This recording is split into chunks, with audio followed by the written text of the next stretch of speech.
Sony's PlayStation brand will be turning 30 years old next year. From their humble beginnings with the PS1 to its massive mainstream appeal with the PlayStation 2, Sony truly couldn't do anything wrong. After all, when you make two back-to-back consoles that surpass other titans in the industries, it's understandable that your third console was to be successful, if not more successful than the second one, right? In today's video, I'll be showing you how Sony's ego got the best of them. To understand Sony's fall of grace, we first need to introduce the history of the PlayStation. In 1994, Sony released the PlayStation 1 in the Japanese market. At the time, it was not uncommon for electronic companies to throw their hand in the home console ring, as Panasonic and Philips did years prior. However, Sony's approach towards developers in its lineup of first-party and third-party games made the platform shine in comparison. And by 2000, the console had reached over 72 million units worldwide, with a total lifetime sales hitting over 100 million units, a first for home consoles. This was not only an incredible feat for a brand new platform or manufacturer, but proved that Sony could hold its own in the video game industry. Naturally, Sony followed up with the announcement of the PlayStation 2 in 1999. The PlayStation 2 was set out to do a lot of things, one of them being pushing the new DVD format, set to replace the popular VHS format at the time, while pushing the industry fully into the 3D era of gaming. The PlayStation 2 was even a bigger success than the PlayStation 1, outselling the console to a staggering 158 million units. In comparison, Nintendo had two consoles come out in the same time between the PS1 and PS2, both the Nintendo 64 and the Nintendo GameCube. The Nintendo 64 only pushed 32 million units, while its GameCube only sold 21 million units in its lifetime. Sony proved that it was not just beginner's luck, rather Sony understanding both developers and gamers alike. This wouldn't have been possible without the godfather of PlayStation steering the ship. That man is known as Ken Kutaragi. Coming off the success and the praise that the PlayStation 2 received, Ken pushed the PlayStation 3 to be his ultimate vision, the ultimate home console. In 2001, Sony announced that the development of the PlayStation 3 had begun, with creating a partnership with Toshiba and IBM under the acronym STI. This project was to work on a multi-core processor known as Cell. Cell was a unique multi-core processor that had a lot of different use case applications. Cell did things differently than other processors at the time. It was actually more efficient than most modern day processors. However, Cell was a lot more complicated as a result. Its primary use was for the PlayStation 3, however, it found itself in applications in scientific research as well as high-performance computing. However, this is one of the catalysts of the PlayStation 3. At E3 2005, Sony showed the world its vision for the PlayStation 3. I say vision because at this event, they didn't even have a working prototype at the time. E3 showcases back then were more like developer-focused rather than the gamer-focused conferences that we know E3 as today. So a lot of what was talked about was more about developers. During the conference, Tim Sweeney, the CEO of Epic Games, came on stage and showcased the upcoming Unreal Engine 3 running on PlayStation 3, which is pretty funny as many Unreal Engine 3 games that were ported to the PlayStation 3 end up being the worst versions of those games. Anyways, later on the E3 2005 showcase, Sony showed off some other titles on the PlayStation 3, such as Gran Turismo, Killzone, Tekken, Mobile Suit Gundam, and a tech demo of the original Red Dead Redemption. Originally, it was supposed to have 3 Ethernet ports, 6 USB ports, 2 HDMI ports, and various IL media ports. If you're wondering why a video game console needs so many ports, a lot of people ask the same questions. However, Sony wanted this console to be the ultimate media device. With so many ports on the console, plus all the other hardware including the controller, cables, etc., and not factoring the R&D that Sony had invested in this platform, it's fair to say that people were skeptical for how much this console will cost. Ken did hint at the cost back in 2005, hinting that the console would be pricey. Ken Kutaragi had this to say about the PlayStation 3. For consumers to think to themselves, I will work more hours to buy one. We want people to feel that they want it, irrespective of anything else. This was a very bold statement at the time and gave consumers an idea of just how expensive the PlayStation 3 will cost. However, the real meat and potatoes of this showcase was at the end, when Sony showed the world of what the PlayStation 3 console looked like, with a target release date of spring 2006. Known as the Boomerang controller at the time, it was considered the most controversial part of the conference. Even consumers at the time made fun of it. It was an online meme back in 2005, just because how odd and dumb it looked. All things considered, Sony's E3 2005 conference was solid. However, after the show is when things started to crack. A few months after the reveal, in March 2006, Sony announced that the PlayStation 3 was to be delayed until November 2006 that year, citing manufacturing issues being the main reason. This timing couldn't have been worse. However, the delay was nothing in comparison to Sony's E3 2006 conference. After suffering a half-year delay, Sony had to ensure to gamers that the PlayStation 3 was worth the wait, and there's no other better time to do this than at E3 2006. All bets are on Sony for outdoing the Xbox 360, which at the time was gaining traction thanks to its year release prior to the PlayStation 3. However, this showcase was the first major mistake that Sony made. The conference started with Kaz Hirai talking about the PlayStation Portable, then the PlayStation 3.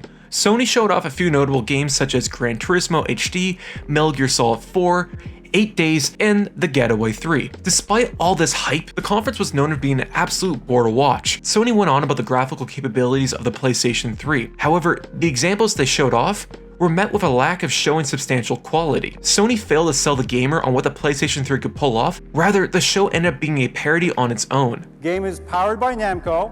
It's Ridge Racer. Ridge Racer! Remember that one? Genji 2 is an action game which is based on Japanese history.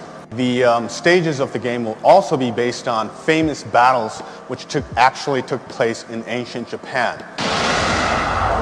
So here's this giant enemy crab. But the nail in the coffin at this conference was when Kaz Hirai announced the price of the console. Bad instantly went to worse. To give you an idea of how well received it was, I'll let you listen to what the crowd felt back in 2006. And the 60GB PlayStation 3 for $599 US dollars, $659 Canadian. PlayStation 3 will be available in Europe and Australasia. For the same price, consumers could buy the cheapest Xbox 360 and a Nintendo Wii, and the Nintendo Wii already came with a bundled game. Adjusted for 2023 inflation, the console cost over $900 today. Sony was selling the PlayStation 3 with the expectations that consumers will jump onto the platform regardless of the price simply because it's PlayStation, and this was a massive mistake. Sony then realized they had an uphill battle. Now, to Sony's defense, from a value perspective, you were getting a lot. A Blu-ray player, the ability to play all your PlayStation 2 games on actual hardware versus emulation, and plenty of media I/O ports that you'll never use. Also, PlayStation 3 Online is free, so you can definitely see its added value there.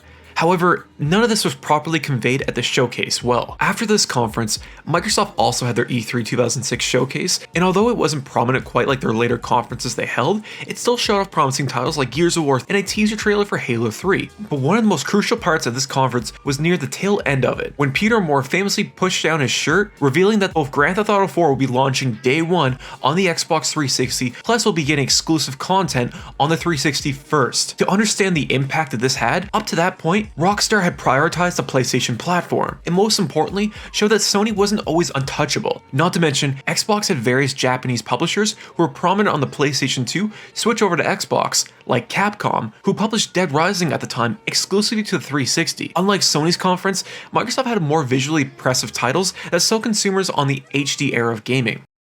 Although PlayStation 3's E3 2006 conference was considered one of their weak points going into the new console generation, they were also not as transparent when it came to developing on the platform. Many first-party studios received resources, materials, tools to better understand and develop games on the PlayStation 3 about a year or so prior to launch. Meanwhile, third-party developers were not given such access. Many third-party developers were not even given proper documentation or much information regarding the cell processor, which made developing titles on the platform painful to say at least. Third-party developers are like your life support when it comes to consoles, and Sony, for some reason, did not see this back then. This ended up having many developers not utilizing the platform properly and release ports that paled in comparison to the 360. Despite this, Sony was determined to launch and succeed. Sony released the PlayStation 3 in November 2006. At launch in Japan, it was an instant success, selling well over 40,000 units in its first day alone. 5 days later, it launched in North America. During the North American launch, the PlayStation 3 had 9 launch titles, with the most standout title being Resistance Fall of Man, an overall solid first-person shooter with an underrated multiplayer mode. The launch here in North America was notable for a lot of reasons, one of them being the lack of stock, as Sony was unable to produce enough units in time for its launch. Now, regarding the stock, especially speculation at the time was that Sony did this for scarcity demand. This theory, however, was kind of disproved, as the Nintendo Wii, which launched the same month as the PlayStation 3, had the same issue. This led to many people buying multiple consoles to flip. The demand was so high that there was even reports of people getting stabbed and robbed just for a PlayStation 3. Despite the heavy asking price, Sony had a solid demand at launch. However, this continued to damper over the following months. Around 2007, word started to break out that the PlayStation 3 isn't selling so well. Sony reported at their annual earnings investment meeting that there was a 5% drop in profit for the last 3 months of 2006. At the time, Sony claimed that this is common, claimed that the startup costs are high for a new console, and it will take time to make a profit. Consoles are generally considered loss leaders, so this statement actually made a lot of sense. Less than 9 months after launch, Sony announced they'll be shipping out a new 80GB model of the PlayStation 3 packed in with MotorStorm, while reducing the price of the 60GB model to $499. This is quite uncommon for a console to drop price in less than a year, but it showed that Sony was starting to realize they might have made a mistake here. But there was hope. In 2007, Uncharted: Drake's Fortune released that pushed the PlayStation 3 in the right direction. There was also MotorStorm, which didn't necessarily blow up the world at the time, but still showcased the power of the PlayStation 3. However, there was also Lair that released this year, a highly touted first-party PlayStation 3 game, which is now considered one of the worst first-party games. Third-party games, on the other hand, were a mixed bag in 2007. Fear released earlier in spring 2007, and it was arguably one of the worst ways to play the game. On the other hand, The Elder Scrolls Oblivion, which launched a year prior on the Xbox 360, also released on the PlayStation 3, is actually considered one of the best ways to play it on the console, and even surpassing the 360 version in many of its regards. That same year, Sony revealed PlayStation Home, an online social platform that let people socialize, create avatars, play games, and host parties in various virtual spaces. Many games were advertised using the PlayStation Home, and the game was very similar to other social platforms at the time, such as Habbo Hotel or IMVU. This is one of the first examples of a social platform existing solely on a home console. 2008 and onward is when the PlayStation 3 started to gain traction. Games like Metal Gear Solid 4 made the PlayStation 3 worth considering, with surprise hits like Little Big Planet really showed off Sony's first-party variety. 2008 also corrected one of the biggest complaints with the PlayStation 3, its 6-axis controller. 6-axis was much different as it removed the vibration aspect of the DualShock controller, instead replaced it with gyro. Now, today gyro is considered one of the best ways to play many Nintendo Switch games, however back then it wasn't used often by developers, and it wasn't really groundbreaking to say at least. This also made the controller feel much lighter, and if anything, it made it feel less premium in comparison to the PlayStation 2's DualShock 2. DualShock 3 brought back vibration and gave the controller an additional weight and feeling that gamers have come accustomed to at that point. So in 2008, when Sony announced DualShock 3 and vibration was coming back, this was met with a lot of praise, and a lot of PlayStation fans were really happy of this. Even Hideo Kojima was an advocate for bringing DualShock back, as he said in an interview that he actually missed it. Everything started to come together in 2009 when Sony revealed that the PlayStation 3 was getting a price cut to $299, including a bigger hard drive and coming in a new slick slim design, a bigger improvement over the George Foreman-sized PlayStation 3 prior to it. Sony eventually surpassed the Xbox 360 in total sales, making the console more dominant in the long run, and its legacy lives on to this day. Looking back, the PlayStation 3 probably would have been better if Sony did a better job of advertising its benefits. At E3 2006, it just seemed like they had no insight on what gamers wanted to see, rather than what Sony thought people wanted. Another oversight was the online gaming aspect of the PlayStation 3. See, Microsoft saw where online gaming was going and adapted it best with Xbox Live, a well thought out, user-focused experience that made the price tag well worth the subscription. Xbox made adding friends easy, being able to go into voice chats without taking the player out of the experience. Meanwhile, Sony's online was much weaker in comparison. The PlayStation Store originally was just a web page and a browser, which made it really difficult to navigate. No private voice chat option was available at launch, and it also required you to exit the game to send a message over the XMB. This is important to note, as it swayed a lot of players to the Xbox 360 at the time. Consumers voted with their wallet, and Sony nearly lost an entire player base to a company who they considered not a threat. This is one of the examples of Microsoft actually getting an upper hand with Sony. As we know today, it's the polar opposite.